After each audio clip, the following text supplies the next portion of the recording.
Hmm. Wait, let me pull up my thing so I can read it. Hello, everyone. I'm Toni Collette as Glinda in the Royal Caribbean unofficial production of Wicked. And I'm Elaine Stritch in Sound of Music, a new rock opera at La Jolla Playhouse. And this podcast won't run a week. Your bi weekly musical theater podcast where we talk about musicals. And ho, ho, ho. Happy holidays, everybody. Oh man, It's it is a happy December. holiday. Happy, I have no idea where the holidays fall this year. I know this is coming out before Christmas, but happy Hanukkah if you celebrate it. Happy Christmas. Happy winter solstice. I think that's already passed, but honestly, happy days. Um, I was listening to This Christmas by Donnie Holloway. Donnie, right? Um, by that wonderful man who sings that Hmm. song. And I had an idea for like if I wanted to do like a solo Christmas show, I would Hmm. sing This Christmas, but Hmm. at the end, you know how it dips down and then it comes back up at the end and he just kind of keeps jamming to like, oh, shake a hand, yeah, like all that stuff. Yeah. Instead of singing This Christmas, I'd be like, oh, also happy Kwanzaa and also Hanukkah and also any other, just like Yeah. jamming that way. Yeah. And, All of and I, them. all of them. And in the This shower, Hanukkah. exactly. Yeah. You know what? Oh, yeah. That's what you do. Because I also was having a thought of Christmas in America must be very difficult if you are not Christian. Like I shouldn't say Oh, Christmas. December must be very difficult. 1,000,000%. 1,000,000%. If you are not Christian, you're going to have Well, a rough month. I mean, yeah. I think, And especially depending on where you live. Like in the South, the best, Midwest. Oh, bitch better move. yeah. Uh I mean, uh. like the flower shop I work at, we completely gutted it and it's just Christmas now. I start like on November 1st, my first day back after Edward. It Mm-mm. was Christmas. It's too soon. And it was insane. Like we're playing Christmas music. We're selling all Christmas items and people are like flooding the gates to come in. We're Yeah. gift wrapping. Oh my God. I Yeah. mean, it's fun. I feel like one of Sure. Santa's elves, but Christmas bells are ringing. This Christmas week, bells are ringing. this week we are gonna discuss one of my favorite Christmas musicals, Jonathan Larson's Rent. Oh, we love. Rent is the Christmas musical. Wait a minute. Rent is to musicals as Die Hard is to Americans.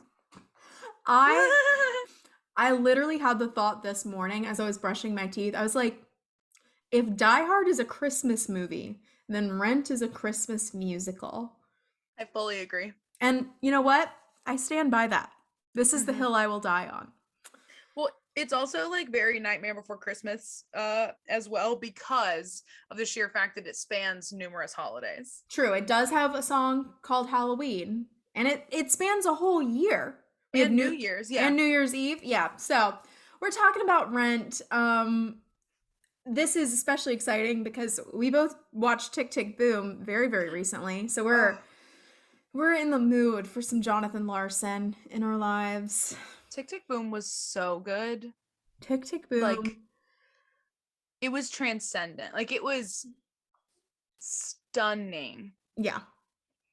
It was so well done, and normally I find not all, but I find a lot of contemporary musical theater, like musicals that have been turned into movies, to be very like saccharinely sweet and like try hard, and it doesn't. I don't feel anything when Blockbuster. yeah, I don't feel anything when I'm watching them. Yeah. But Tick Tick Boom somehow managed to blend like really high quality blockbuster style budget stuff with Mm-hmm. feeling really authentic and like grounded. It never felt like too much. It was so vulnerable. It was so grounded. It was stunning. Like, and Andrew Garfield was the perfect choice Yeah. and not a choice that I would have made. Like, I had no idea. And his voice was insane. And I had no idea he could sing like that. Yeah. No one I did. didn't know he could sing. Yeah. Yeah. Was I it you that said he might have done voice lessons for it? Because hold on. yeah, I'm look that gonna up because I was watching a clip of it again and watching how easily he was. Hold on, let me think of how to say this. How just like effortless his voice was and how specific it was. He sounds like a trained singer to me, or someone who had been singing for a long enough time that he has control over his instrument. And if he learned how to do it for this movie, mm-hmm. that is insane. So uh Andrew Garfield had never sung in public before this film. He learned to sing just for the role. Oh wait, hold on. There's a really funny Wow. story. Uh Lin-Manuel Miranda, who directed the movie, had Andrew Garfield in mind for the role after seeing him in Angels in America. Of course. Because, Obviously. like I said, Angels in America is the bridge gapping. Wait a minute. Is the bridge between straight theater and musical theater. Absolutely. So after seeing him in Angels in America, he wasn't sure if Andrew could sing, so he reached out to someone he thought might know the answer. Garfield's friend, Greg Mile, a massage therapist in New York City, who works with both of them. And the massage therapist said, "Of course he can sing. He is the voice of an angel." Had never heard him sing. Had never heard him sing. And That's a honestly, friend. That's a friend. that is a true blue friend. And I hope that any of my friends, if someone comes to you and asks if I can do anything, just say yes. Especially I if would they're Lin-Manuel this is what I Miranda. yeah. Oh, see that's different story right there. Steven Oh yeah. Sondheim comes up to you and is like, "Hey, can Caitlin can she arrange flowers?" Yes, I fucking Yeah. can. For you? Oh my god. Yes. Yeah. Well, So I wouldn't even add that disclaimer. Oh yeah. Did you know that she owns a floral shop? it's so weird. She actually has a master's degree in Yeah. floral arrangement. Yeah. She doesn't tell anyone about it. She threw away her certificate. Don't Yeah. call the school. They don't know. No, But she does. it's a passion. Yeah. It's Yeah. passion. So, Tick Tick Boom, we loved it. It was That's so truly good. insane. His control over his instrument and watching the relationship song, Yeah. that's where I Yeah. really saw it because those songs are deceivingly very difficult. Oh yeah. And there was no sense of strain. And of course, we're watching him lip syncing to himself, but like there was just so much freedom. Mm-hmm. And my earbud just went do do do do. So I know what I'm gonna do. Okay. I'm going to, while you're doing the synopsis, Mm-hmm. I'll mute myself and then you can do that and it'll charge and I can still hear you. Yeah. Perfect. Great. But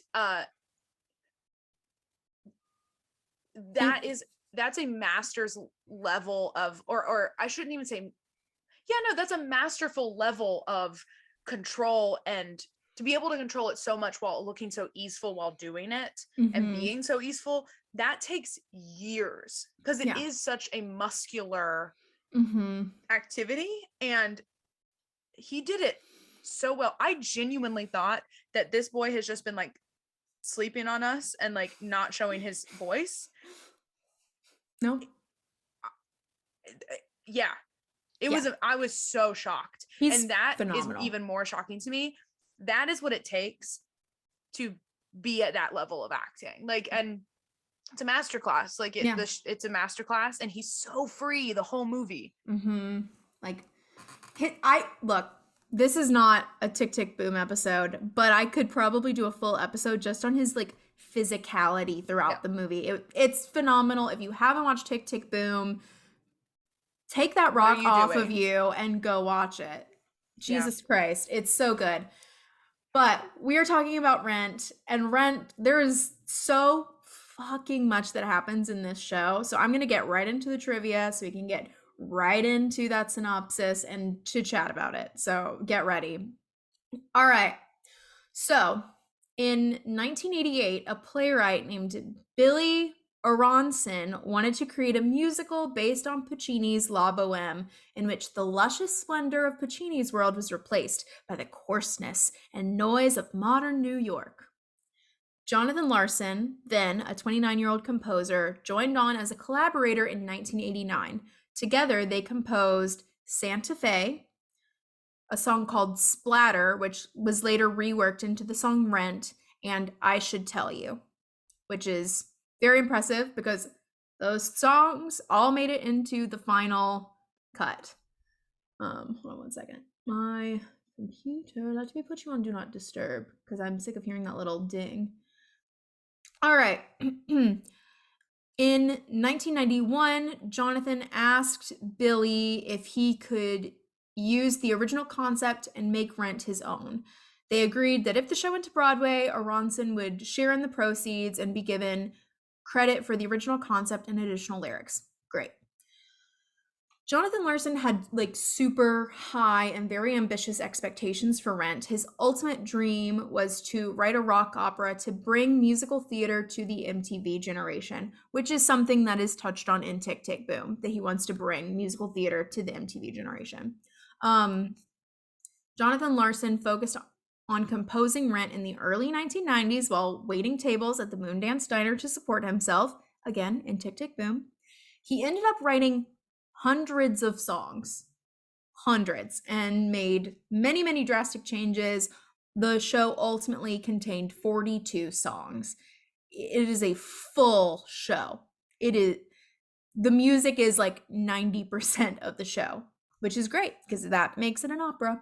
Um Rent had its first staged reading at the New York Theater Workshop in March of 1993. There, it became evident that despite its promising material and moving musical numbers, that there were many structural issues that needed to be dealt with, including its length and overly complex plot.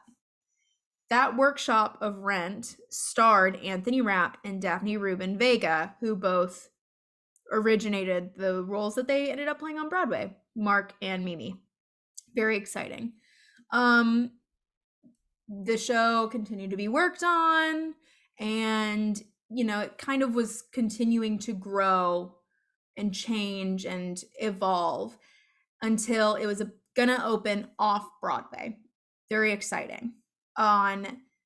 Unfortunately, on January 25th, Jonathan Larson died from an undiagnosed aortic aneurysm, which is believed to have resulted from Marfan syndrome. The next morning, friends and family gathered at the New York Theater Workshop, and the first preview of the off-Broadway run of Rent became a sing-through of the musical in Larson's memory. He was only 35 years old. He was so young, and It's just devastating. And I really am so baffled by the fact that the timing of all of this that happened, and also his greatest piece of work that he has ever accomplished is basically unfinished, but is also one of the highest grossing musicals of all time, and it's unfinished. Like, that's what's crazy. yeah, Anyway. yeah, for sure. And I'm not gonna like harp on this thought for too long, but in Tick Tick Boom, there is a line where Jonathan is like trying to get things done and he's freaking out and he's like, when am I gonna write? When am I gonna talk to Susan? When am I gonna go to the hospital? And that really rings true. Like, Jonathan Larson was sick and he was undiagnosed, and he didn't go to the hospital because he was writing. And it's devastating. And I mean, we could have had so many more incredible works by him, so many more moving stories if he felt like he had the option to go to the hospital. I also think that the that line specifically though was about like when can I go see my friend in the hospital. Oh, yes. But it is true that like I mean everything in his life revolved around writing, and that was his ultimate demise. And like how poetic. Yeah. Yeah. Ugh, it's devastating. But anyway, Rent opened on Broadway on April 29th of 1996, which is a very quick turnaround. The show, the off-Broadway run, people flocked to it. It was growing and growing and growing, and they ended up moving to the Broadway theater because they needed more space for people to see the show. They needed more seats. And it was a fucking smash. It played over 5,000 performances. It ran for 12 years before closing on September 7th, 2008. The original Broadway production grossed more than $280 million. Chump change. Yeah, pocket change. um, the show was nominated for 10 Tony Awards and won for Best Musical, Best Book, Best Original Score, and Best Performance of a Featured Actor for Wilson Hermaine Heredia, who played Angel, which is the heart and soul of the show. The show also won a Pulitzer, so When I watched Tick Tick Boom and we met Michael, I was like, I swear to God, if that's Angel, I'm going to be really upset. And it was, and I was upset. And it was devastating. The heart and soul. It's so sad. It's so sad. Well, speaking of Angel, this is really just for me. Obviously, we know there are a lot of things that inspired Rent. A lot of things were brought in to create what it is. But there's a line that is attributed to the character of Angel, and that line is, "I'm more of a man than you'll ever be, and more of a woman than you'll ever get." That that line is a quote from a movie. That movie is called The Holiday. Mannequin. It's called The Mannequin, starring Kim Cattrall. That came out in 1987. Yes. If that movie is wild. If you have not seen The Mannequin starring Kim Cattrall, pause this, go watch it, come back, because that movie is a wild ride. That movie is insane. And what is his name? What is the villain? Oh, James Spader's character? Yes. Oh, I can't remember, but James Spader is James Spader is the name I was looking for. Yes. Oh. So good. It's so He's good. He's brilliant in it. It's high camp. Just a brief synopsis. Kim Cattrall is an ancient Egyptian who has made a deal with the gods to travel through time, and she's reincarnated as a mannequin that an artist for like a Macy's puts together, and then they fall in love. But she only comes alive when no one else is watching. Yeah, he's the only one who can see her. It's bonkers. It's phenomenal. All right. And everyone's like, ew, you're in love with a mannequin? You're a freak. Like, that's fucking weird. He has like a serious long-term girlfriend who is like, what the fuck is wrong with you? An incredible movie. 10 out of 10. Kim Cattrall is so hot in it too. She's sexy in that movie. Like really at her physical prime, I think. This is not a Mannequin podcast, but you know what's unfortunate? What? Is that this Austrian looking woman is playing an ancient Egyptian goddess. Yeah. Oof. And that's on racism. Yeah, that's not great, but everything else about the movie, perfect. Wouldn't change a thing. Yeah.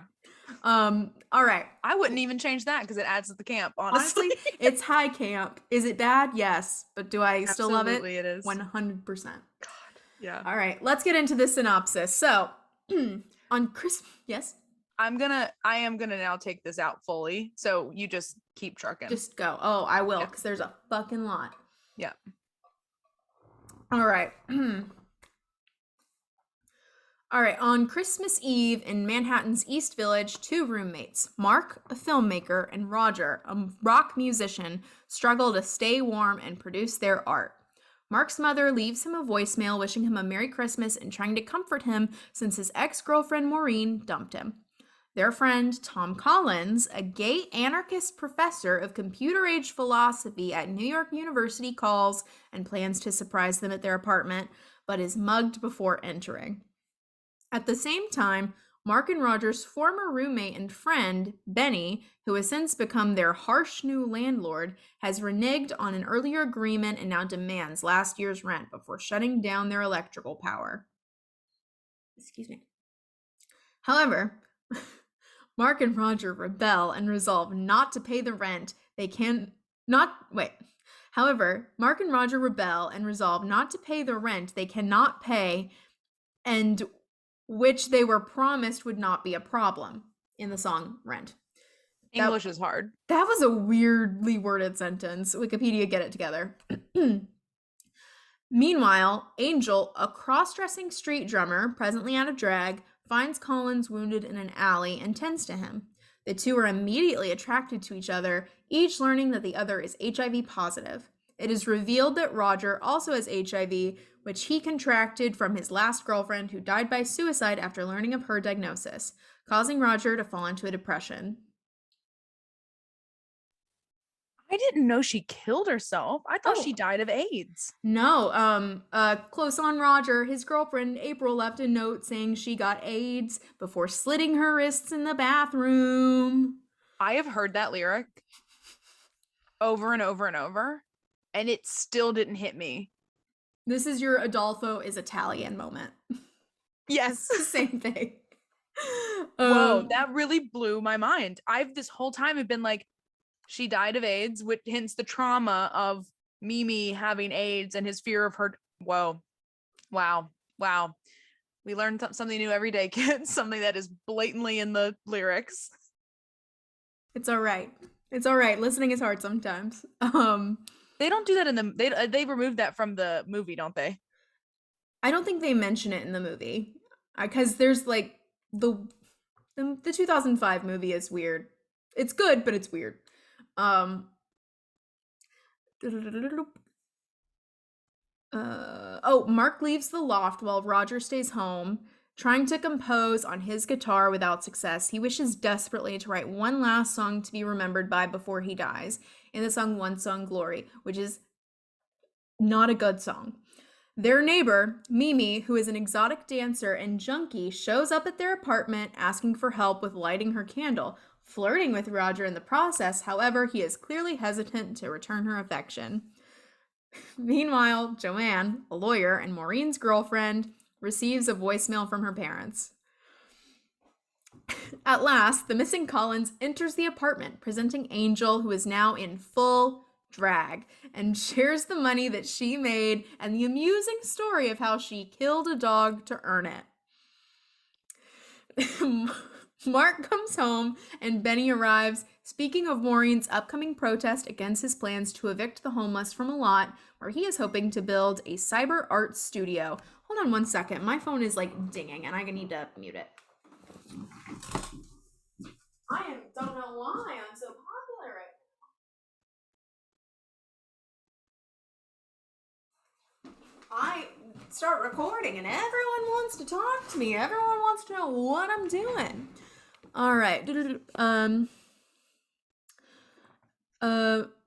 Mark comes home and Benny arrives, speaking of Maureen's upcoming protest against his plans to evict the homeless from a lot where he is hoping to build a cyber art studio. Benny offers that if they convince Maureen to cancel the protest, then Mark and Roger can officially remain rent-free tenants. However, the two rebuff Benny's offer and he leaves in the song You'll See. I didn't even mention in the trivia that there was a Fox Live production, but there is a lyric change in the song You'll See from the Fox Live production that just infuriates me. So, in the original lyric, it's you want to produce films and write songs, you need somewhere to do it. It's what we used to dream about. Think twice before you poo poo it. In the Fox Live version, for some reason, poo poo it, I guess, was too much. So they changed the lyric to you want to produce films and write songs, you need somewhere to perfect it. It's what we used to dream about. Think twice before you reject it. The the poo poo it line is such a good line, and it fits so well melodically. Think twice before you poo poo it. You'll see, boys. Why change it? It's like campy. It's also like not a weird thing to say. Like we say that as a society all the time. Like don't poo poo on that. Like don't poo poo it. What a weird thing to change. Yeah, I'm still mad. I'm actually mad at a lot of things about the Fox Live production, namely that they replaced the original Broadway cast recording on Spotify with the Fox Live cast recording. That's why you can't get the original cast recording. Yeah, because I'm I'm still angry about it. That's so stupid because the Fox cast is not great. No. Except for Keala Settle, I was literally about to say, except for Keala Settle, who should, well, never mind. Anyway, I have a lot to say about the casting of a certain character. Of course. I know you do. Mark leaves the loft again to go help Maureen with sound equipment for the protest, unexpectedly meeting Joanne at the stage. Initially hesitant with each other, the two eventually bond over their shared distrust of Maureen's gaslighting and promiscuous behavior. It's a great song. Tango Maureen. Mark then joins solid song. Solid. I would say 95% of the songs in this show are solid. There are only a couple that I am adamantly opposed to, and I think Jonathan Larson would have changed had he lived to be able to change them. Tango Maureen was the first song that I loved from this show.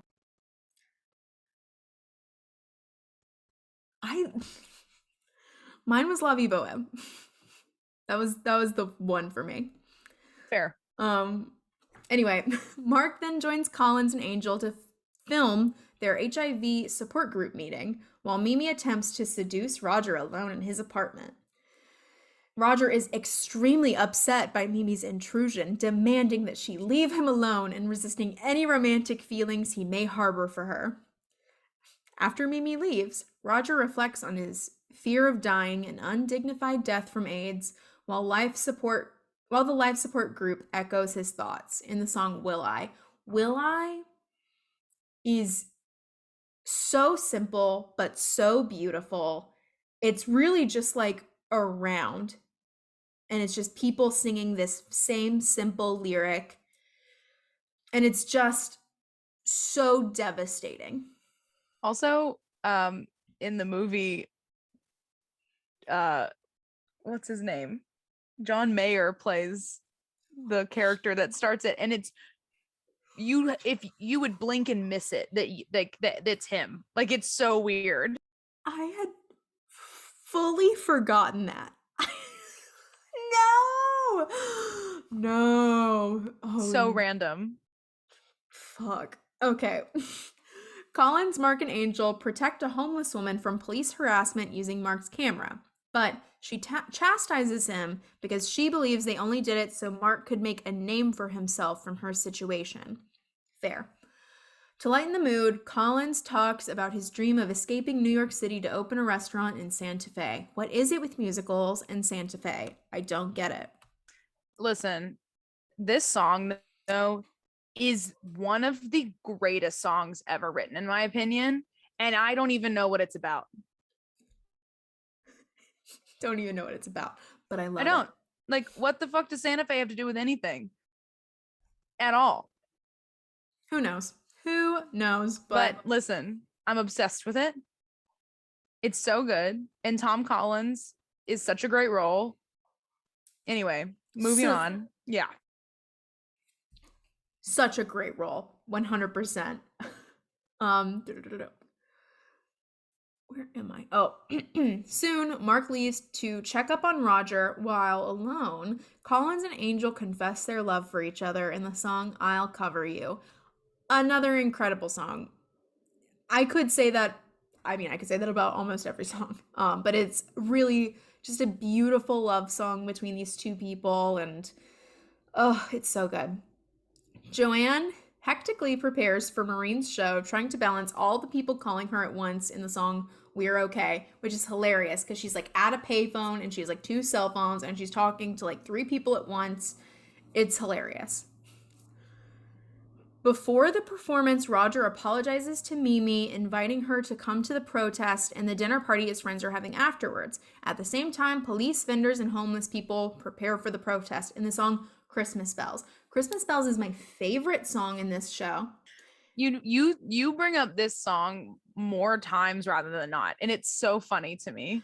It is my favorite song. I think of the genre of musical theater song where you have a lot of people doing different things and singing different lines, and then at the end they all come together. This is the blueprint, baby. This is it. I know that technically Les Mis did it first with One Day More, but this is better than One Day More. I stand by it. I stand by it. It's so good. It's so This song is also the only reason that this is a Christmas musical. And I love that it's also the One Day More in your brain. it's it's the best. It's the best song in the show, and you can listen to this song and then listen to any of Lin-Manuel's other shows, and you can hear where Lin-Manuel was inspired because Absolutely. loves to do songs like this, and I love it for him, to be honest. Hell yeah. Maureen begins her avant-garde, if not over the top, performance based on Hey Diddle Diddle in the song Over the Moon.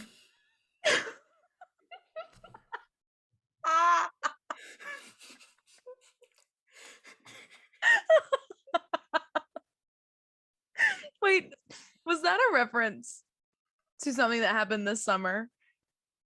No. Nope, that's the wording.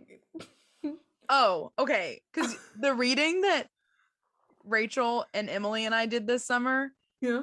there was a song that it was like the repeated theme the whole song, the whole show, and Mhm. Rachel Lynn had to sing it every time. It was hey diddle diddle, hey diddle diddle, hey diddle diddle, the cat's in the fiddle, da da da da da da da. Like No. I anyway, that anyway. Nope. At the post-show party at the Life Cafe, Benny arrives criticizing the protest and the group's bohemian lifestyle. In response, Mark and his group defiantly rise up to celebrate their way of living in the song La Vie Bohème. Another great fucking song. Mimi. My ringtone. And then my mom said, no, you can't have that as your ringtone. Because I think the line was mucho masturbation. Like that was on my fucking phone as a sixth grader. And I had no idea what that meant. No. But still, La Vie Bohème, a bop. Mimi and Roger each discover that the other is HIV positive and hesitantly decide to move forward with their relationship. Great. Joanne explains that Mark and Roger's building has been padlocked and a riot has broken out. Roger and Mimi, unaware, share their first kiss. The celebration continues. Great. All right, that's act 1. And act 1 takes place Christmas Eve. That's right. It takes place Christmas Eve over the course of like I would say probably like 6 to midnight, over the course of like 6 hours. Yeah, because they're starting the show. Oh, wait, no, it's December 24th, 9 p.m. So it's 9 to like midnight. That's like yeah, they're prepping for Maureen's show. yeah. Also, can we talk about real quick Mm-hmm. the entrance that Maureen has in like before Over the Moon, which is a fucking amazing first moment for a character, but her coming in on a fucking motorcycle for no reason at all. other than to be like, fuck the patriarchy. Like in so I've worked on two productions. One I was like hair, makeup, and costumes for in college, and then the other I did right after I graduated. In both of them, what we did for our Maureen, because she has like a voicemail that she does in Act One, but we had her like totally in shadows, so you don't see what she looks like. You just saw her like outline. So then, when she finally comes out, takes off the motorcycle helmet and says, Joanne, which way to the stage? A diva moment. A Eva, diva. And someone asked me in an audition yesterday, what kind of roles do you enjoy playing most? And I said the villain that thinks they're right the whole time and then has a demise that brings them down to their full demise. I said it more eloquently than that, but what I walked away going, no. I mean, yes, but the diva, like I play the diva tracks, and I hate that I didn't say it like that because that is more true. The diva, that's a version of the diva, mhm. but like it doesn't include like Dolly Levi and Maureen and Drowsy and like da da da da. Yeah. But I learned from that. Well, I just need to be confident and go the diva track, yeah, like Maureen or Ursula. Like that's how I need to say it. 100%. I also Anyway, just love Maureen. I have to point out her entrance is at the very end of Christmas Bells, the best song in the show. So what are you saying? She's not the best character because she's not in Christmas Bells? No, she is. She comes in at the very end and she's like the button. It's the and it's beginning to and it's beginning to and then you have a little piano do do do do do do do do do do do do do do. Joanne, which way to the stage? Snow. So diva, such a diva. I love it. Look, I could write a thesis on Christmas Bells. It's so good. Two different people, both excited about different things, but in the same space. In the same space. The In the same same space. space. All Maureen right. is the reason that I am that I am LGBTQ ally queer. I am a queer woman because of Maureen. It is what it is. It is what it is. Careful, don't hurt yourself. I almost spilled my coffee. While you were spilling the tea. All right. Act 2. The cast lines up to sing together before the plot of the second act begins, affirming that one should measure life in love, in the song Seasons of Love, which is probably the song, if you don't know Rent, you've heard this song. Also the thesis statement of the show. This Exactly. is the thesis statement of the show. Exactly. And I think that it's interesting because you don't hear any of the Seasons of Love until the very beginning of the second act, but it comes in like little moments throughout the entirety of the second act. So really, really beautifully done. Afterwards, Mark and Roger gather to break back into their locked apartment with their friends in the song Happy New Year. A new voicemail reveals that Mark's footage of the riot has earned him a job offering at a tabloid news company called Buzzline. This is my role. Alexi Darling from Buzzline. That's my track. Also, Buzzline, BuzzFeed, same thing. Look, BuzzFeed, we know you stole this from Rent. We know. The others finally break through the door just as Benny arrives, saying he wants to call a truce and revealing that Mimi, who used to be his girlfriend, convinced him to change his mind. Mimi denies rekindling her romance with Benny, but Roger is upset, and although they apologize to each other, Mimi goes to her drug dealer for a fix. Also, did not think about this until this moment. The timeline of their relationship is a little shady to me. Mimi's 19 years old. When did they date? When did they date? Yeah. That's all I'm saying. Look, those are good questions that I don't have answers to. I thought you were going to talk about the timeline of Roger and Mimi's relationship, and I was like, yeah, it's been a fucking week. It's been a week and he's already showing red flags. Well, I mean, they both are showing red flags, let's be honest. Look, Mimi, flawless, has never done anything wrong. Roger, trash. trash. And I'll get into that later. Mimi has red flags. Mimi, perfect. Around Valentine's Day, Mark tells the audience that Roger and Mimi have been living together, but they are tentative with each other. It is also told that Maureen and Joanne are preparing for another protest. During rehearsal, Maureen criticizes Joanne's controlling behavior and Joanne criticizes Maureen's promiscuous mannerisms. They break up dramatically, following an ultimatum in the song Take Me or Leave Me, the other song that you would know from this show. And my fucking shit. Like, this is my go-to song in every sense of the word. Like, I don't know how else to say it. This song is the reason I want to do musical theater. And I genuinely believe that. Like, Rent has been a big part of my understanding what I love about musical theater and like what I want to do with my career through the role of Maureen. And I feel like a lot of women probably feel that way, so pop off. But like, anyway, this song means so much to me, and it is the most powerful women just loving women and like doing their fucking shit. I am tongue tied about it because I love it so damn much. And it's a fucking awesome belt rock song. Listen, y'all, get into it. It's the best. It's the best song. It's so good. Someday I'm gonna finally get to see you and Samaria do it at karaoke. And I can't wait. Oh, hey, we've never done it before, actually. That surprises me. I feel like you should have. Don't put this in, but it was always me and Courtney that did it. Oh. She knows. It's just I don't want to be the girl that's like, let's choose between the two Black women in our class. Yeah. No. Of course. All right. Samaria would be a great Joanne, though. Her mom played Joanne. Yeah. Samaria would be an excellent Joanne. Mm-hmm.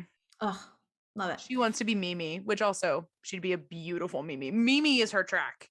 Mimi is her track today. She could play Joanne pretty much at any point. Like, she's got 30, 40 years to play Joanne. Yeah, that's so true. She could do it today and for the rest of her career. Yeah. Ugh. I would love to see her Mimi. All right.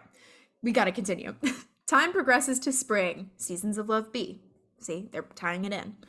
But Roger and Mimi's relationship is strained by Mimi's escalating heroin usage and Roger's lasting jealousy and suspicion of Benny. Each alone, Roger and Mimi sing of love and loneliness, telling each other how they feel as they watch Colin's nurse angel, whose health is declining due to AIDS, in the song Without You. Devastated. I had Without You in a book of songs. Do you know what I'm talking about? I had the same book. It had I Can Hear the Bells and Without You, and I want to say oh god, what's that song from Beauty and the Beast? Was it the I never thought I'd leave behind. Maybe it's that one. I don't know. They definitely had All I Ask of You in it. Yes. And it came with a CD. Oh yeah. Without You, also devastating because you're listening to Roger and Mimi who just need to get their fucking shit together. And while they're singing, you're watching the couple that like has given themselves to each other, is like fully committed and like loving, and you're watching one of them watch the other one die. So devastating. It's so upsetting. By the end of summer, Mark continues to receive calls offering a corporate job at Buzzline. This is the moment where it's like a little weird. So just going to preface that with this. A dance is performed representing all the couple's sex lives in the song Contact. This is the weirdest song. It's so crazy. I don't like this song. I don't like it at all. I didn't like performing it, and I don't listen to it. I skip it every time. It's weird. Unless you have a very specific idea of what you want to do with it, it's not gonna read You this is where you need to have an intimacy director to come in and direct people to make the scene work. I I mean, I think that the only reason that this song I think that this is a song that probably would have caught the chopping block because it comes out of nowhere. But the only reason that it feels important is with what happens directly after it. It's the like opposition of the two things that happen. But I think that there was a way to make that same choice Mm-hmm. because it's a really strong beat when the shift changes to what you will mention next. But Yeah. I just wonder if this song would have hit the chopping block because there's nothing else like it in the show. No, it's a very like synthy, techy song where the rest feels very like heavy and rock. And this song has always felt to me like some kind of fever dream that Angel is having. And For that's sure. as if I was directing it, that's how I would play it. I don't think that's always how it's been played, but that's what it feels like to me. And then that song ends with all of the couples breaking up. So you have like Roger, it's over, Mimi, it's over, Joanne, it's over, Maureen, it's over. And then out of the crowd comes Collins and he's holding Angel's like jacket and he just says, "It's over." It's devastating. It's It just, and is it's a beautiful way to introduce who. it is like I'm getting emotional just thinking about it. Like Angel's death is just it's so heavy. At the funeral, the friends briefly come together to share their memories, with Collins being the last to reminisce, and this is when they reprise "I'll Cover You." This reprise, I cannot listen to it because it puts me into such an emotional state. I am not okay. I Yeah, I agree with you. It really unlocks just the deepest core of your sadness. Like what I mean, it is it's so stunning. Like this is one of the greatest musical theater songs I've ever written, in my opinion. the the way that Jonathan Larson was able to take such a beautiful, like happy love song and then just twist it into this beautifully, beautifully worded and orchestrated depiction of grief. I I can't even believe that it exists, if I'm being honest. It's so well written. Yeah, so well written. Mark expresses his fear of being the only one left surviving when the rest of his friends. I'm sorry. I'm so sorry. What the fuck? I'm so sorry. I don't know why that just really caught me off guard. Okay, I'm gonna restart.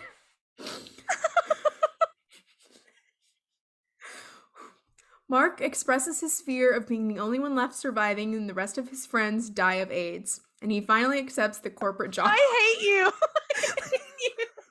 Well, it was like it's such a quick this Wikipedia is wild. That is a quick turnaround of like Collins is reminiscing, "I'll cover you" reprise. Mark is the only one who's not dying of AIDS and he's sad about it. Like Which is why my one of my favorite moments in the movie is they're doing La Vie Boheme and everyone is like in love, like having their moments with each other, and it's a slow pan, and then it's just Mark rocking out on his own, looking like a basic white nerd. Like, and it's because yeah, he's just a lonely soul and amongst these all of these depressed people. yeah. Uh it's it's very sad. Like this whole this they really have you in the first act where you're like, this is like fun. They're bohemians. They're living life. And then act 2 happens and you're like, "Oh fuck." Um Roger reveals that he is oh my god. Roger reveals that he is leaving for Santa Fe, which sparks an argument about commitment between him and Mimi and between Maureen and Joanne. Now, I'm just going to briefly mention that at the beginning of this song, Halloween, Mimi says, "It's true you sold your guitar and bought a car." Bitch, that better be a solid gold guitar for you to be able to buy a car with the money that you made from selling it. In the 90s, though, In the 90s, an electric guitar, how much could an electric guitar cost in the 90s? how much did 50 cars cost in the 90s? more than $50. An electric guitar costs more than $50. Okay, you know what? We'll say $100. I don't know. I look, I think that Roger and Mark are both from very, very wealthy families and they like to pretend that they're poor, but their families would actually just send them money. That's all I I'm actually saying. believe you. That's all I'm saying. Um, Collins arrives and admonishes the entire group for fighting on the day of Angel's funeral, as he should, causing Maureen and Joanne to reconcile, but not Mimi and Roger. The group shares a sad moment, knowing that between deaths and leaving, their close-knit friendships will be breaking up. Everyone leaves except Mark and Roger, and so Mark tries to convince Roger to stay in New York. Roger, unable to handle Mimi's declining health, becomes angry with Mark and leaves. Typical. Mimi returns to say goodbye, overhears everything Roger says, and terrified agrees to go to rehab, which Benny pays for. Can you even imagine, like, going to say goodbye to your boyfriend who is, like, leaving you to move across the country, and you overhear him saying that, like, your illness that is going to kill you at some point. He can't deal with it. The same illness that he has? I mean, honestly, sounds like a straight white man to me. And that's what he is. And that's why I listeners, I don't know if you can tell, but I hate Roger. He's the worst. Collins is forcibly removed from the church for being unable to pay for Angel's funeral. Benny shows compassion by paying and offering Mark and Collins drinks. Collins accepts, causing him and Collins to rekindle their old friendship, but Mark has to turn down the offer due to work commitments.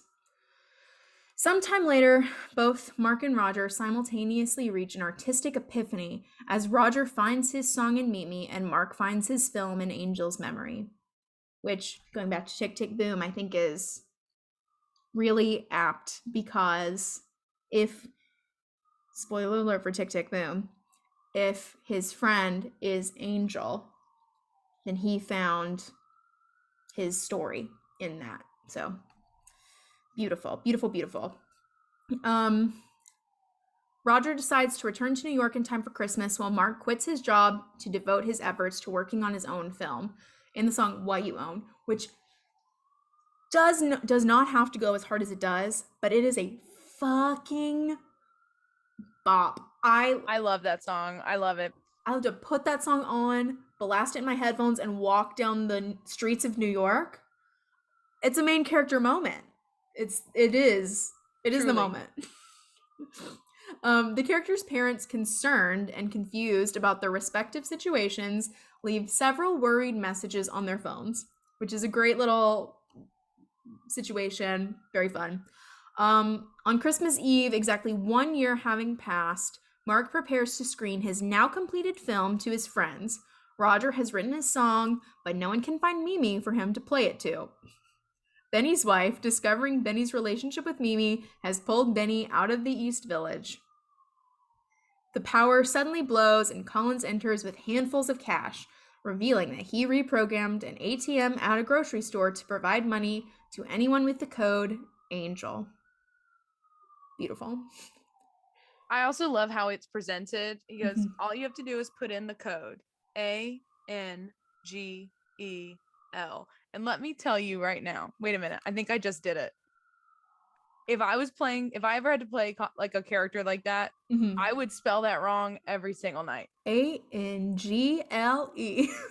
Angle.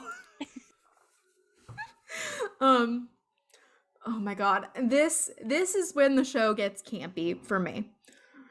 Maureen and Joanne abruptly enter carrying Mimi, who has been homeless and is now weak and close to death. Now let me set the stage for you. You've got Mark and Roger and Collins all vibing with their money, having a great time, and then out of nowhere you hear Maureen sing, "Mark, Roger, anyone, help! It's Mimi. I can't get her up the stairs."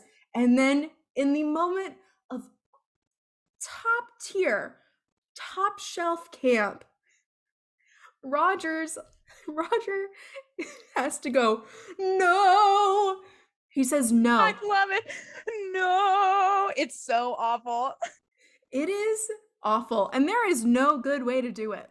There is no good way to stage it. It is always awkward. Awful. It's incredible. Roger tells her to hold on as he plays her the song he wrote for her, revealing the depth of his feelings for her in the song Your Eyes, which is a terrible fucking song. And I, in my deepest core, believe that Jonathan Larson was going to write a new one for it. Sure.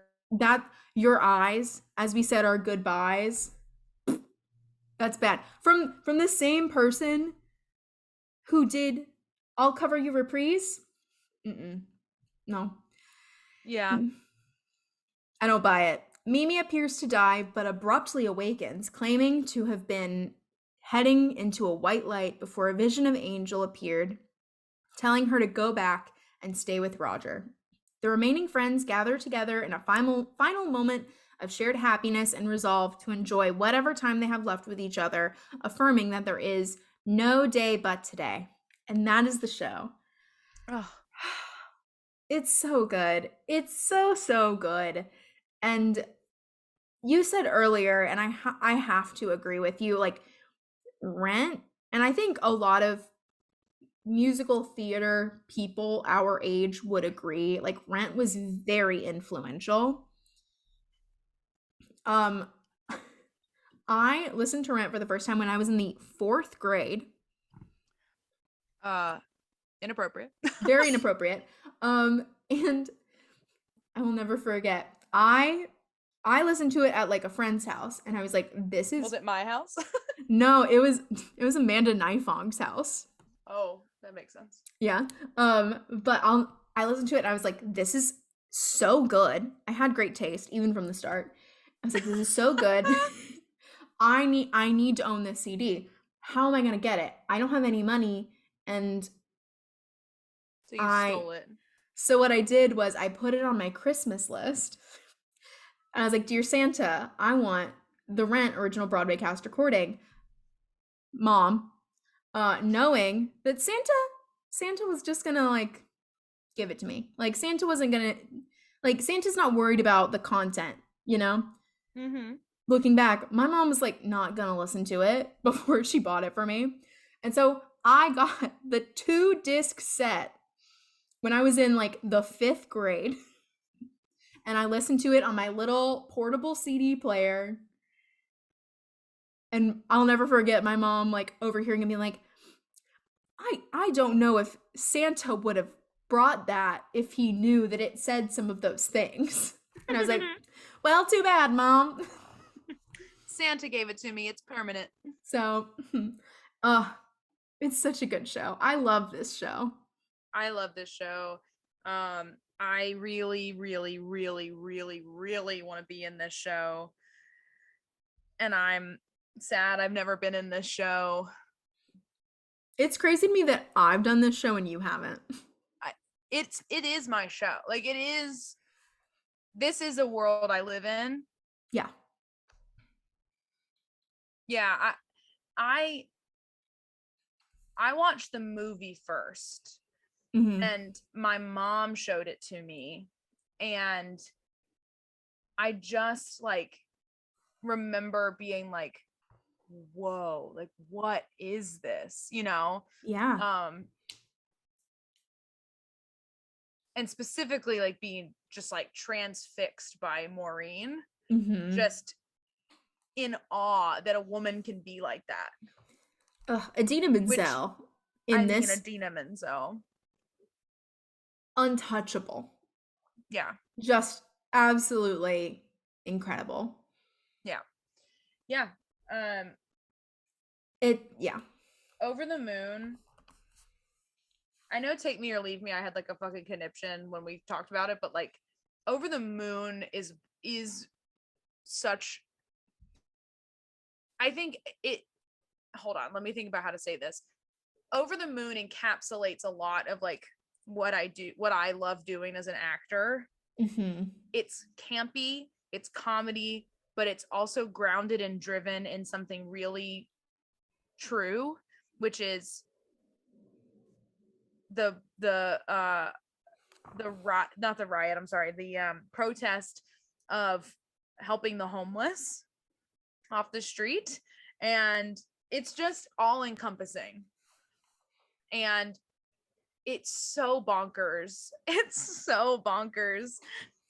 Um, but yeah, I mean, she's so privileged as well, right? Like she's such a privileged Mm-hmm. character, and she completely, um, completely pretends that she's not. She's one of those people that like she's so left, she's right. Yeah.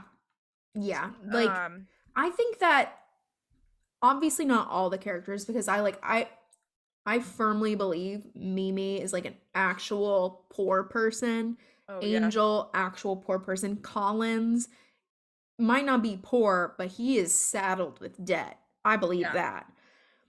And even I don't think Benny came from a place of money. I think Benny no, just found himself in a place of crazy financial privilege and mm-hmm. that He didn't really know what to do with it. I think it really twisted the way that he like viewed the world because I don't think his intentions were ever bad, you No, know?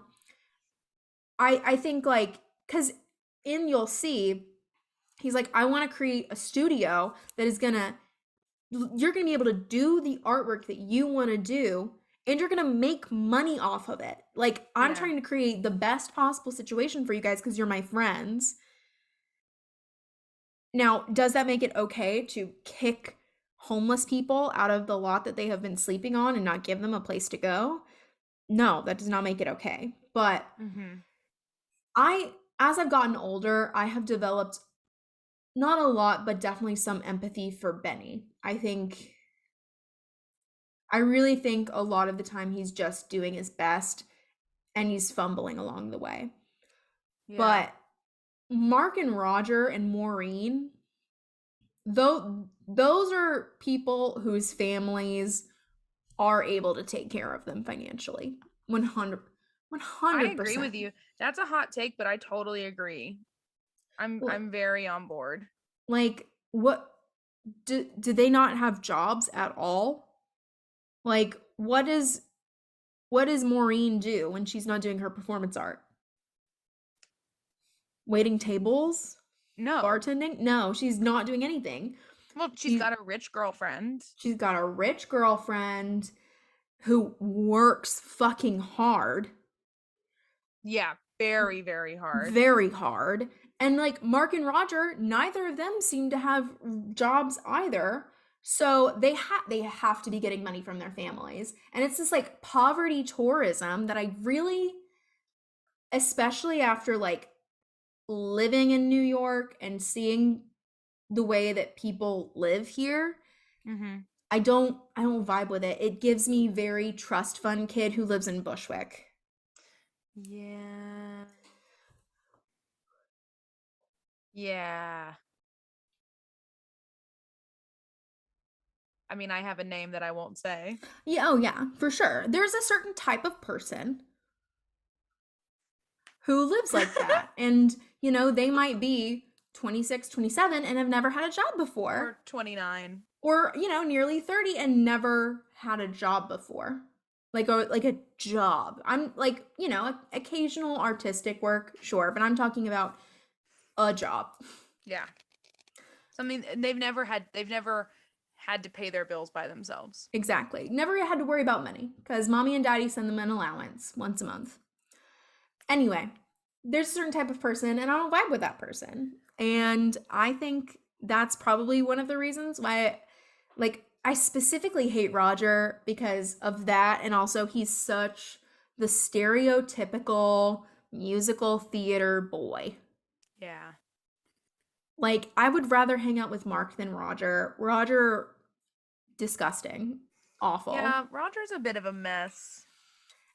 And Roger's the privileged kid that like said, "Oh, I could never get affected by this pandemic because I'm in this category of human being." mm-hmm, But then realizing that a pandemic, an epidemic, yeah, isn't just for what you deem as low class and gross people. yeah, It's it's for everyone. So mm-hmm, you're the one that stuck a needle in your arm.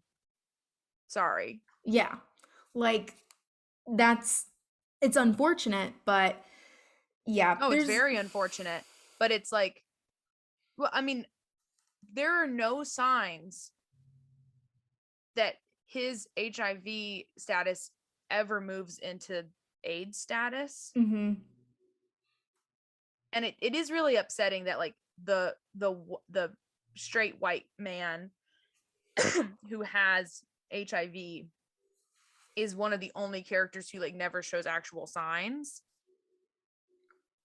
that actually brings me into something I wanted to discuss.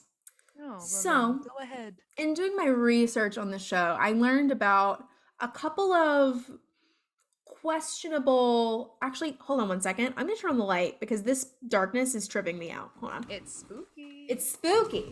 You're tangled up in my cords. Tangled up knots. I What long will to I discover wear? something as true as this is. So, without thousands and sweet kisses.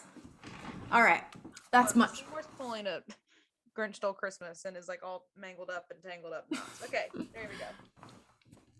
All right, so I do briefly want to mention while I was doing research, I learned about a couple of like questionable things about the creation of Rent that I personally cannot say are true or not, and I am not saying one way or the other because I haven't done enough research.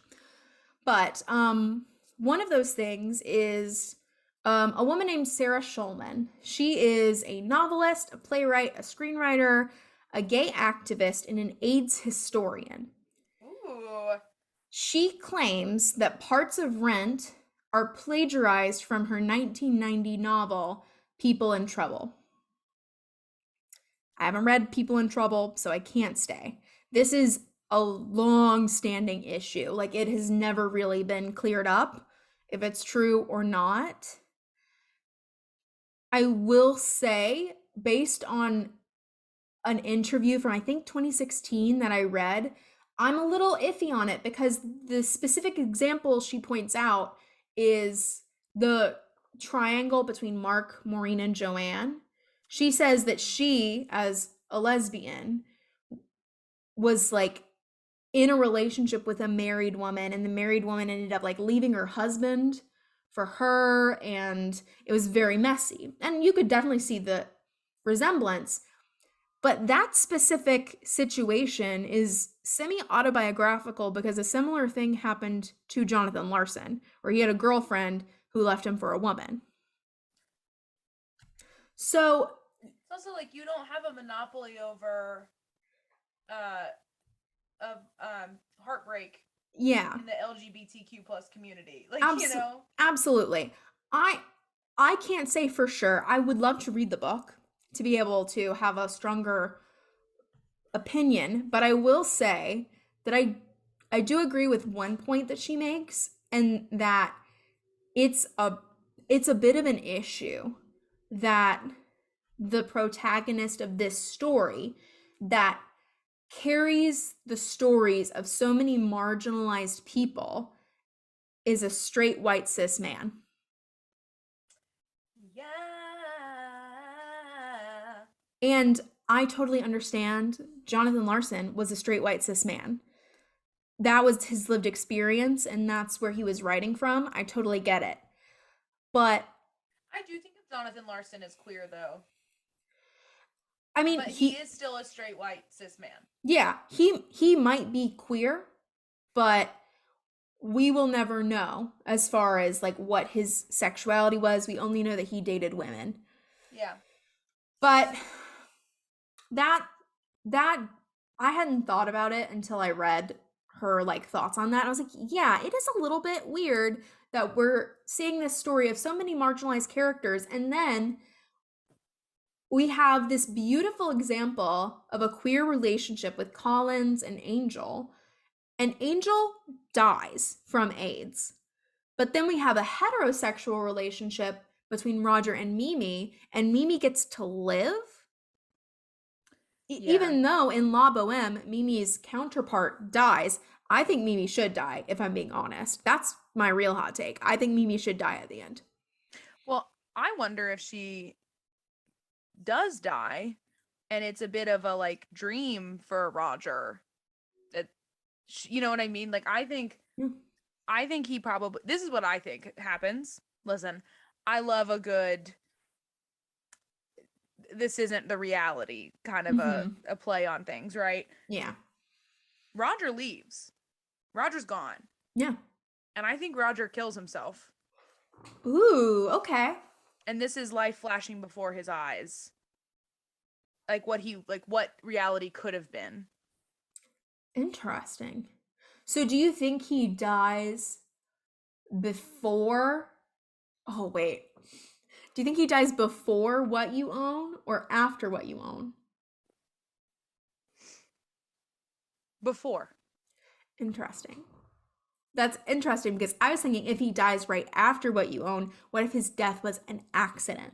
Like he gets into a car crash Or he on his falls way off the building that they're singing on.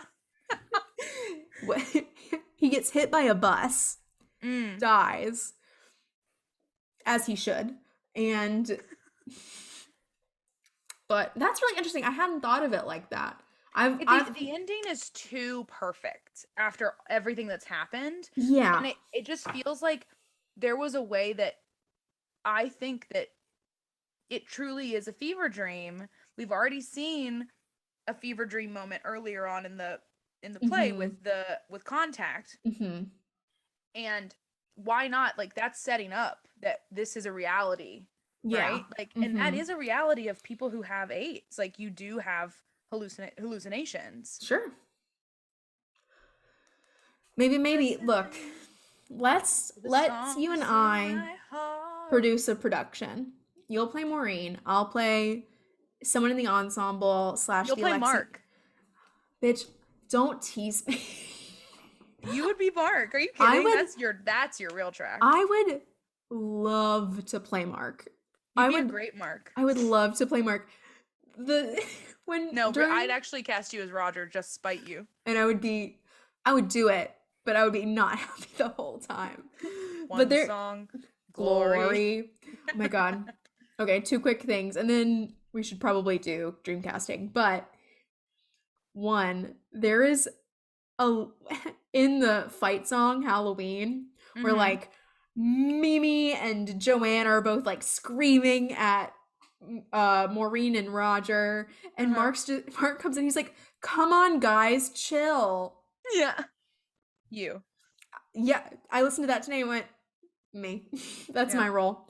Um Me white knuckling it with yeah. that one girl that we Mhm. won't Like mention. yeah, come on guys, chill. Oh my god. Um second, in the production of Rent that I was in, look, it was a mess. It was a mess. It was fun. I had a blast, and almost everyone in the cast I have a lot of love for. Um, but our Just threw Roger, my earpods case by accident. our Roger was one, in my opinion, too old to be playing Roger. Too old. Two, never was fully off book. So Shame. he had little bits, like pieces of paper with his like lines and lyrics all over the set. All over the set. And like that inexcusable in my opinion. Being too old, if you're really good and you look younger, I can I can make it work in my brain. Yeah. He didn't do either. And gross. It was gross. That's shameful. It was shameful. I also choreographed a lot of that production and I choreographed Out Tonight, and the man who played R. Collins, who I don't really care that much for, tried to change my choreography. In a He like scene that he has nothing to do in a with. scene that he was not fucking in. He literally has nothing to do with that scene. Nothing to do with it. I was livid. He also called me a mean girl, so. And you said, you're right. And I said, you can't hurt me. That's just a descriptive term for me. So, That's just who I am. yeah. All right. Is there anything you wanted to say about Rent before we Dreamcast? That this show is a show for today, I think. I agree. I think that it's crazy that this show came out so long ago because it still feels relevant. Yep. And I think that this is the time for a revival of it. I think that we finally have the appropriate members of society to cast this musical. Agreed. And the fact that it was already so diverse. I mean, Tick Tick Boom was diverse when it came out. Like, Jonathan Larson was ahead of the game in that sense too. Yeah. And I think it probably came from I think he wanted to include people who looked like the people that he surrounded himself with. Yeah. Which is fucking brilliant. Yeah. And is what makes him, it's another reason why he changed the face of musical theater. He literally changed the face. He really fucking did. And he made Lin-Manuel Miranda a person that people can relate to because of that. He was like a stepping stone for Lin. Yeah. Ugh, 100%. Without Jonathan Larson, we wouldn't have Lin-Manuel Miranda. No. Without Rent, we wouldn't have Hamilton. No, it's true. Period. Okay. Or In the Heights. Or Bring It On the musical. What was that other La Lysistrata Jones? Lysistrata Jones? Yeah. Oh, Lysistrata Jones. Oh, okay. Let's get into casting. So okay. I struggled, just letting you know. There are some people that I feel really passionate about. Me too. There are some people that I just don't know. And then there's one person in particular that I want to put in the show, but I can't figure out where I want to put them. Fair. So I'm going to go ahead and preface this by saying I did not cast a Roger or a Benny. Oh, you didn't cast Benny? I didn't cast Benny because I couldn't figure out. Wait, I can't hear you. Can you hear me now? Oh, wait. It was my fault. Wait, hold on a second. Oh, what is that? Weird.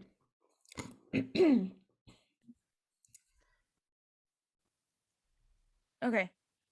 Hello? That's weird. My AirPod just like disconnected from my computer for some reason. Oh, weird. Okay. Say what you said again. Benny has to be a good fucking singer. I want my Benny to be a beautiful black man, and I want him to have a velvet voice. And you don't have a cast member for that? That is shocking to me. I don't have a cast member that I felt was the right age. And I really got stuck on the age for Benny. Now, if I am gonna change ages for Benny, well, yeah, then I would probably cast Norm Lewis for Benny. I think you're gonna shoot yourself in the foot when you realize who I cast, because to me it's the obvious choice. Oh, who'd you cast as Benny? Are we gonna start with Benny? Yeah, let's start with Benny. Leslie Odom Jr. Oh yeah.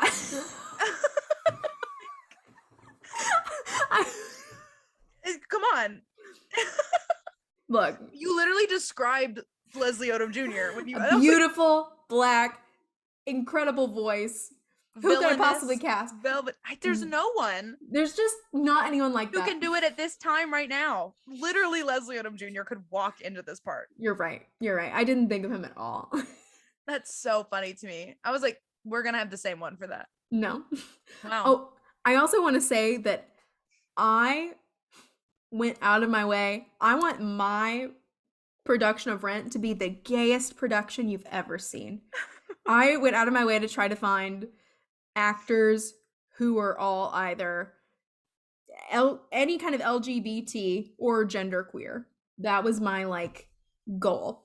Now some are better than others, but Mm-hmm. that was my goal. That's what I wanted to achieve. I love. Um, so okay, let's do Mark. Okay. Okay. Mm-hmm. This is a really weird. Actually, I don't think it's that weird. Andrew Reynolds, excuse me. Yeah, you know what? I see it. I do. I see why you would pick him, but I don't know that I would pick him, if that makes sense. That's fair. It's my cast, Yep. bitch. um, I think Andrew Rannells is a little too on his shit, you know? Like he's a Oh, little see, too. I see Mark is on his shit though. Oh, I see Mark as a mess. As like just trying to like keep all of his friends together, but he's let go of his shit to try to hold on to them. That's how Sure. I see Which, Mark. but like I don't think that that's still not someone who has their shit together. I think that like he's okay. There, right there, right there. That Isn't makes that me there? understand the difference in the two. Mm-hmm. Someone who's on their shit versus someone who has their shit together. Mm. That's similar thoughts, but different forks in the road. Yes. I think Mark has his shit together and but is still caught in this past self of his. He's Mm-hmm. like he's growing, he's moving on with his life where everyone else is not. So Andrew Reynolds I think is like clean cut in a way that I see Mark. You know what I mean? Yeah. So I cast George Salazar. I see that. Yeah. Which like I think George Salazar is kind of like put together in a way. I guess when I think I don't know, Andrew Rannells just feels really like clean cut Mormon. in a way that like George Salazar is not. Like I don't know that I would ever want to see Andrew Rannells play Seymour in Little Shop. And I would Oh, I like totally disagree. I mean Oh, okay. maybe a concert but not like a production. I That's funny would because I would love to see Andrew Rannells as Seymour. So I that's think we just have yeah. very different takes on Mark. Yeah, and that's okay. No, it's not. And you know what? Podcast over. Over. I had someone else and I put Ethan Slater and realized that that's not who I wanted. And I can't remember who I was actually thinking of. Andrew Keenan Boulder. No, he's Celia fine. Keenan Boulder. Yes. God, who was it? Mm. I'm really bummed now because I was like, oh, that's it. But I put Ethan Slater for some reason. Hmm. Was it someone It is from SpongeBob maybe? maybe it was Wesley Taylor, but I don't feel great about that either. I don't know. Maybe it'll No. come up and I'll remember. Um, but I had a second choice and Ethan Slater felt like the safe choice. And I was like, no, no, no, no, no. And then I didn't write it down and I forget who it was. That's all right. Maybe it'll come to you. Maybe. So I don't have a Roger. Who is your Roger? Um, I don't have a Roger because I think anyone can play Roger. I was doing research and I saw that Will Chase replaced Roger. And it was his Broadway debut, and I'm like, that's great. That's great casting. Yeah, I mean, I think Roger is integral to the show, but I also think that anyone can play it. So there's no needs really, but yeah. I I would love I can't think of anyone, but I would love for like someone to surprise me with their Roger. Yeah. Like do something different. This moody broody rocker shit I don't care for. Surprise me. Make a different choice. Well, it's also I think the character of Roger ages the show. Yeah. It really solidifies it in a time period. I would love to see a woman play Roger. I would love that.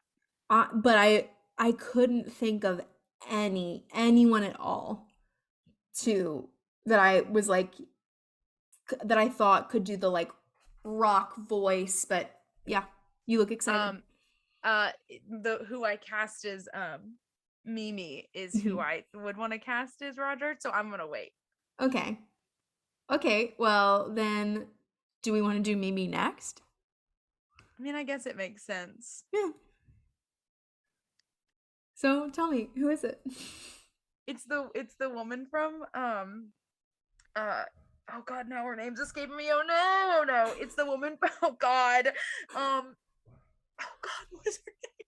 The woman from the band's visit. Oh, Katrina Lang. Thank you. I couldn't get Karen Olivio out of Ooh. my head. Yeah, Katrina Link. Yes, She's my Mimi, but absolutely. I actually want her as my Roger now that we She is absolutely a Roger. yeah. She might get me to care about Roger. Yeah. I mean, she'd get you to care about anyone she's Yeah. playing. Yeah. She's one of the most beautiful actresses on Broadway, in my opinion. I love that. Yeah. I I will love that. never get over her Tony performance. Yep, her hand. Oh my Mm, god. Jesus phenomenal. Christ. Yeah, but she's my Roger. There we go. Great.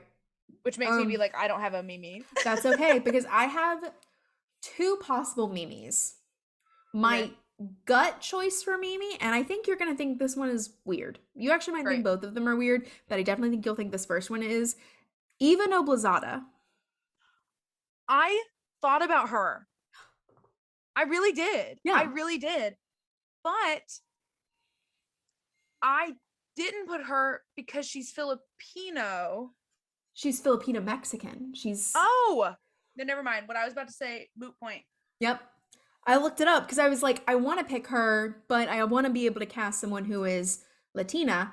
So, da-da-da-da. I think that's great casting. I took her off because I was like, no, she's Filipino. Like that's being I feel like that makes me feel like Yeah. white gaze, Mm-hmm. but my instinct was correct. Yeah. Yeah. She's my like gut choice. I think she would just kill it. I think Yeah. she can obviously do the like softness of Mimi. I think it would be fun for her to do something that's a little more like loud and forward, like in Out Mm-hmm. Tonight. I think she would be great. And my second choice is Ariana DeBose. I also thought about Ariana DeBose, but I was like, I cast her in these kind of roles all the time. I wanted to Ariana be different, and Ariana that's Ooh, she was she was someone that I like sat with because I was like, she's in this show. She's in yeah. this show, but I couldn't figure out where was the best fit for her. She's And I gonna was grow into Joanne. exactly, she's absolutely going to be a Joanne when she's older, but like before she plays Joanne, who can she play? And at one point Mimi. I She's great. was like, could she be a Roger? No, no, no. She's a Mimi. No.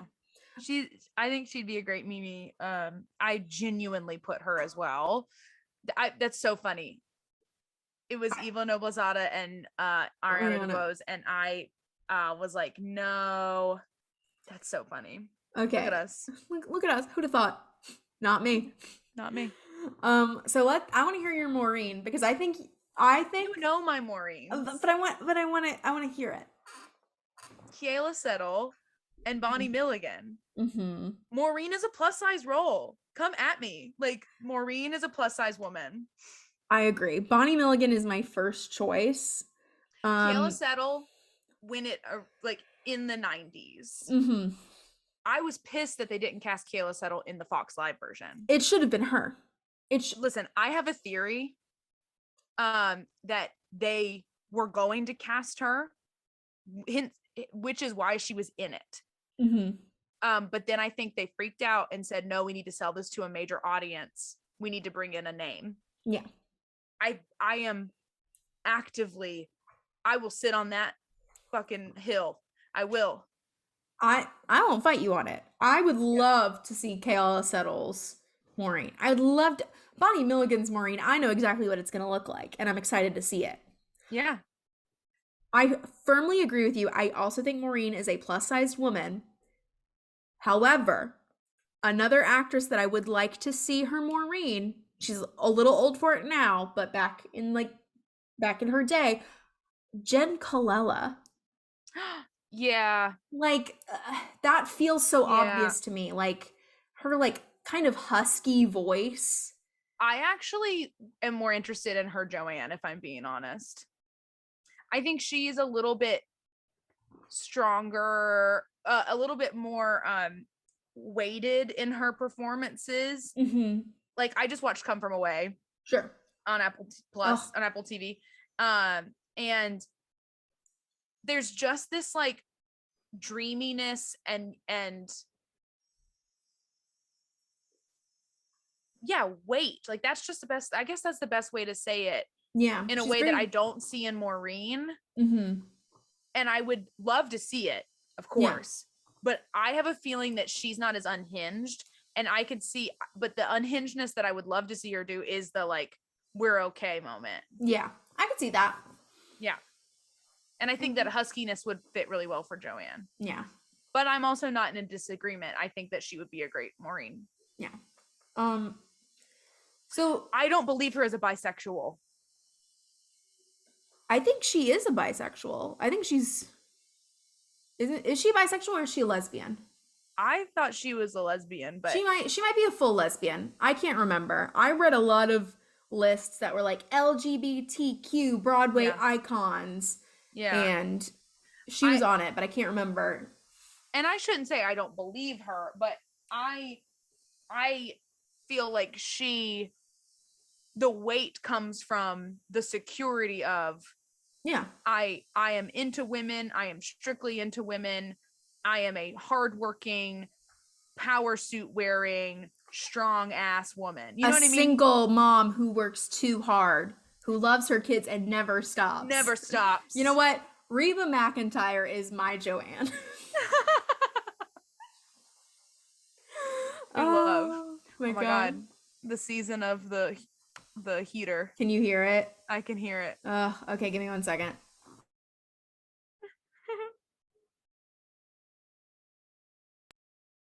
We're okay. Hey lady, hey baby.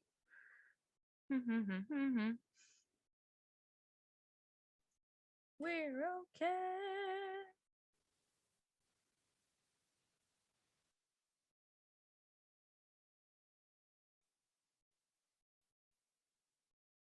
Let's do Sorry. Sorry, I started talking and I realized I was muted, so I just kind of kept talking. We love. All right, so let's do Joanne then, because I have an actual choice for Joanne, not I just Reba have a choice for McEntire. Joanne that I'm so excited about. Let me hear it, bitch. Lindsay Mendez. Ooh. Ooh. Ooh. Yeah. I don't hate it.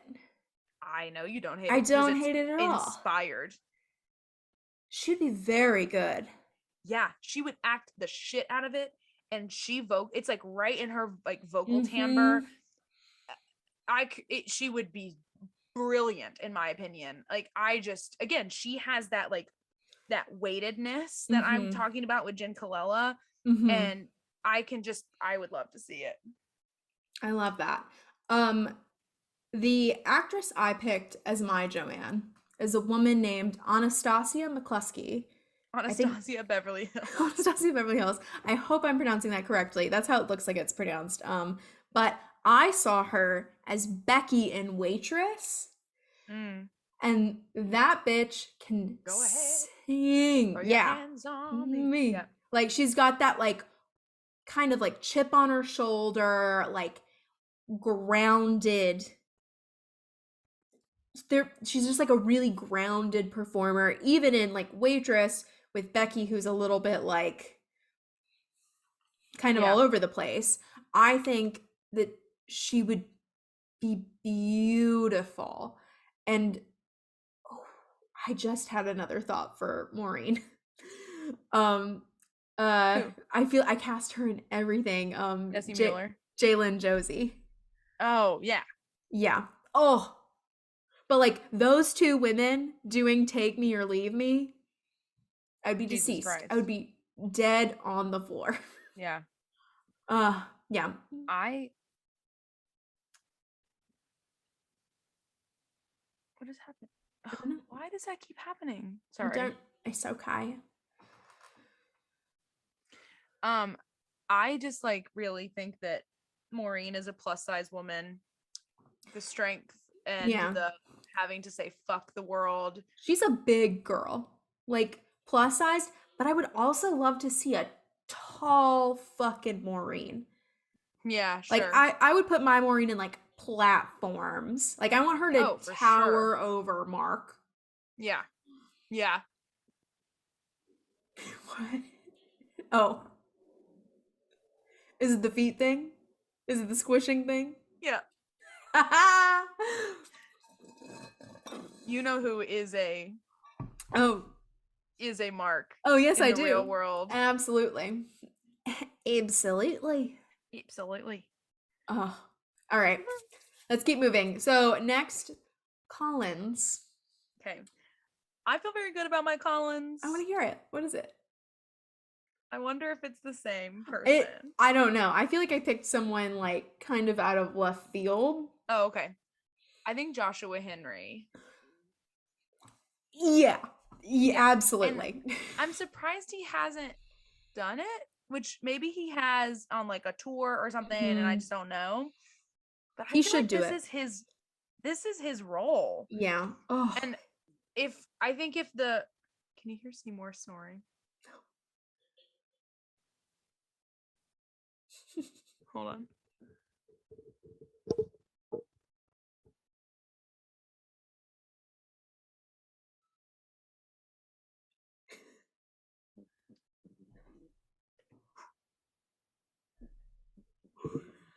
Oh, Seymour.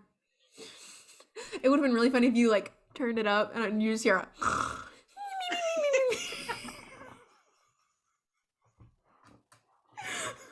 like I knew that wasn't what it was gonna sound like, but my brain was like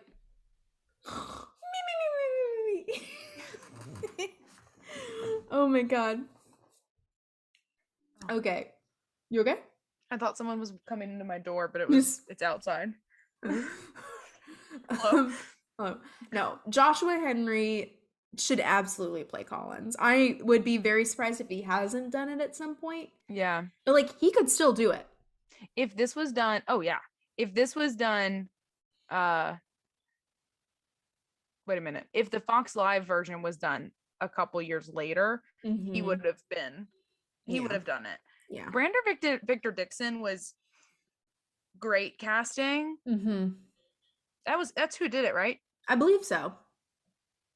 Yeah, Honestly, because he was also in Jesus Christ Superstar. yes. The truly the only things I remember from the Fox Live production, like watching it, are that it was not live. Most of it was the dress rehearsal. Yeah, And it's Brandon Victor Dixon. Yeah, and I remember sitting in Club Cumming, listening to the very end when Roger goes, no, and then everyone just cackling, yeah, as they should, because it's fucking dumb. yeah. Oh yeah, Jordan Fisher was Mark. He was actually a good Mark. I liked his He was a Mark. good Mark. Yeah. Um. Um, Yeah. Oh, guess what? Guess what uh the Rotten Tomatoes score is for the live version. oh God, not fresh. But guess I'm, what? Guess what? I, Guess the I, number. I'm gonna guess 48%. 27. I won't disagree. I was trying to be kind, if Yeah. I'm being honest. But like even Valentina, who I love, Valentina was bad. Valentina is not an angel. No. Valentina is Also, not an like, yeah, no, it was no, bad. no, no, no. So my Collins, I cast Jeremy Pope. Mm. I I know that he could vocally do it. I've never seen him in person, and I really think I would need to see him next to my angel Hmm. to make a for sure decision. But I know that vocally he could do it, so that's why I cast him. Yeah, vocally he definitely could do it. I think of him in more of the Jordan Fisher category type That's wise. that's totally fair. And so I think that I think I see him more as like a Mark. Mm-hmm. The guy who originated Collins, I know. He is. What is his name? Because he also did it in the movie. Yeah. Law and Order SVU Friends. Like, or no, just Law and Order, I think. Hold on, let's see. Collins, Rent. Jesse Lee Martin. Jesse L. Martin. Yep. Sorry. It's okay. That's literally what it says right here. And Jesse Lee Martin. Savannah Lee Mumford. Literally, that's what my brain did. No. Jesse Lamont Martin. Jesse L. Martin is so fucking good. He, like, true. There are some performances from that original cast that I think are actually untouchable. Because, like, Idina Menzel is incredible, but I know that Sherry Renee Scott's Maureen was also incredible. God, yeah. You know what's weird casting? What? Annalee Ashford as Maureen. That is very weird casting. That 2011 off-Broadway revival, strange. Very strange. Yeah. Don't really care for it. Let's cast Jerry Orbach as Roger. Yes. Jerry Orbach is my Roger. I want him to dress like in his costume for 42nd Street. Yes. Or as Lumiere from Beauty and the Beast. One song, glory. Before I go, oh man. All right. So the last character I have is Angel. And I feel pretty solid about my angels. I have two. Okay, I didn't cast Angel for the sheer fact that I think that this should be a Broadway debut of a trans actress. But I'm also curious because I don't know the answer. Mm-hmm. When you read the synopsis, it kind of changed my thinking about who Angel is. Mm-hmm. I've always assumed that Angel is a trans woman, Mm-hmm. but is Angel actually a drag queen? I think that Angel's gender identity is purposefully unclear. I see. Good. I don't think we're supposed to know. So then that changes what I think of for the casting. Yeah. But like MJ Rodriguez is such good casting for Angel, and I think she's played it. I know, that's why I didn't put her. Because that's who I would put in this category in this casting. Yeah. But because she's played it, I was like, that's a cop out. Yeah. I just think that that's the best casting I've ever seen of Angel, honestly. I mean, the person who did it in the movie was also great. Oh yeah. The original Angel, amazing. Yeah. Amazing. Robin DeJesus would be really good. Robin DeJesus is good in anything he does. Yeah, I know, but you know that also felt like a cop out because of Tick Tick Boom. Of course. But anyway, yeah. Douglas Hodge. I'm kidding. Kelsey Grammer. Beth Lavelle. Danny Bernstein. How did I say it? Bernstein, like Leonard Bernstein. Wait, how do you actually say it? Burstein. There's no N in the middle. So for my Angel, my first thought was like a peppermint. So I was also thinking like not peppermint specifically, but like a trans woman, like a Black trans woman. But sure, I'm unsure of. There aren't really any, so I guess that would be like a Laverne Cox, like a Broadway debut. Although I think peppermint as Angel would really shine during the Contact Fever Dream moment of Angel, where it's like, take me. Yeah. Like, I think I don't love Peppermint's voice. That's fair. Yeah. I won't fight you on that. Now, my real choice who I would cast is an actor. Alex Newell. Fuck no. I know. Fuck I did it no. to be funny. My real choice is an actor named J. Harrison Gee, who I saw as Lola in Kinky Boots. And they're a he, they, so they're non binary. And they played Velma in the Muni's Chicago. And they are such a light. And I think that I think he carries the same energy as an angel. Yes. I know who I want to fucking cast. Who? Is Jalen Bunch from Stranger Things. Yeah. Are you kidding me? Oh my god.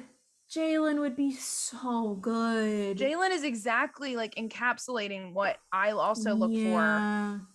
Oh, especially in like just a couple of years. I would say they're a little young for it right now. Well, good. They're still at Boco, so. So when they graduate, I mean, literally. Can you see? Yes. Oh, they're so cute. Jalen is my choice. They could sing the shit out of it too. Jalen would be an amazing angel. And actually, you know who I want to play my Roger? Garrett from Stranger Things. The only white man I ever want to see play Roger is Garrett. He would be beautiful. He might convince me to not. I want him to be my Joanne. I won't fight you on it. I won't fight you. Yeah. Oh man. Well, that's it. There's no one else. You didn't cast any other role, did you? Let me double check. I think we've hit all the named characters. Yeah. I'm amazing. I did have a caveat. I think that I can't think of anybody's name right now. Hold on. Jackie Hoffman should be all of the voicemails. You know what? Yeah. I love it. Just welcome. Off stage doing a loop for the final one where it's all the parents. Yeah. Roger, where are you? Yeah. That was a very loud beep. I don't know. Oh, and Kristen Chenoweth can be Mark's mom.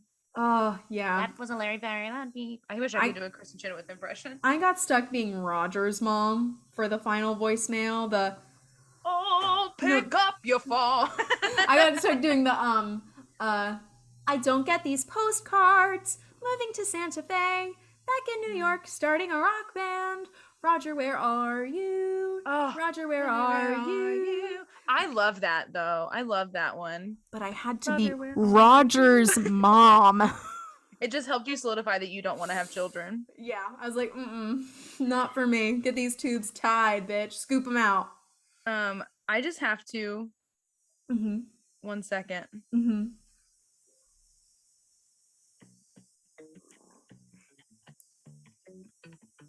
The movie version specifically. That bass line? New York City. Center of the universe. Sing it, girl. Times are shitty, but I'm pretty sure they can't get worse. I hear that. It's a comfort to know when you're singing the Hit the Road blues that anywhere else you could possibly go after New York would be a pleasure cruise. Now you're talking. Jesse L. Martin is sexy. Oh my god. He's a sexy Collins. And Collins should be sexy. 100%. Metaphysical puzzle. I'm sick of reading papers that I know. I'm shouting in my sleep, I need a muzzle.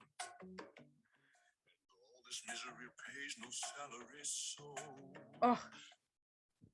Phenomenal. Jesse L. Martin, give us a call. You can be on this podcast literally whenever you want. Whenever you want. We have lots of questions. Whenever we have questions. We should cast him in more things. We should. I can't believe I haven't cast him in things before. Agreed. Because there was a period where I was fully obsessed.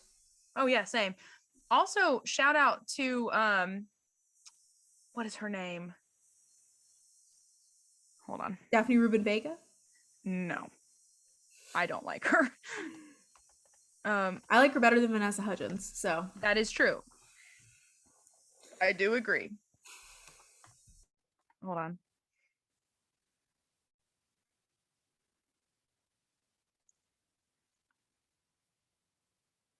Tracy Toms.